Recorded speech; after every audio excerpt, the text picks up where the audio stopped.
ବାବୁ ଆପଣ ଗୋଟେ କଥା କହିଲେ ଆପଣ ତ ସହରରେ ରହିବା ଲୋକ ଏ ଗୋଟେ ମଫସଲି ଜାଗାକୁ ଆପଣ କେମିତି ପଶି ଆସିଲେ? ଆରେ ବାବା ତମ ଗାଁ ଗୋଟେ ଫ୍ୟାକ୍ଟ୍ରି ହବ ଫ୍ୟାକ୍ଟ୍ରି ସେଥିପାଇଁ ସେଇ କାମରେ ମୁଁ ଏଠିକି ଆସିଲି। ମୁଁ କଣ ଜାଣିଥିଲି ରାସ୍ତାରେ ଏମିତି ଗାଡିଟା ଖରାପ ହେଇଯିବ ବୋଲି। ହଁ ବାବୁ ଆପଣ ଚା ଫା ଦୋକାନ ଖୋଜୁଛନ୍ତି କି?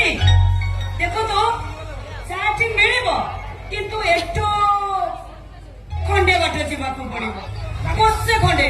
ଏ ବନମଉସା ତାଙ୍କ ଝୁପଡିରେ ଭଲ ନାଲି ଚା କରନ୍ତି ଆପଣ ପିଇବେ କି ବାବୁ? ଆରେ ବାବା ଚା ନେଇ ଚା ମତେ ଶୋଷ ହଉଛି ମୁଁ ପାଣି ପିବି ପାଣି। ପାଣି ନାଇଁ ନାଇଁ ଚା ଦୋକାନରେ ଚା ମିଳେ ପାଣି ପାଣି କିଛି ମିଳେନି। ଆଚ୍ଛା ଛାଡ ସେ ସବୁ କଥା। ଆଚ୍ଛା ତମେ ସେ ଯୋଉ ଗରାରେ ପାଣି ନେଉଛ ସେଇଟା କୋଉଠୁ ଆଣିଲ କହିଲ? କୋଉଠୁ ଆଣିଲି ହଁ। ବାବୁ ଏଇ ଦେଖୁନାହାନ୍ତି ଏଇ ଯୋଉ ବୈତରଣୀ ନଦୀ ଦେଖାଯାଉନି ସେଇଠୁ ଆଣିଲି ମୋ। ଆଚ୍ଛା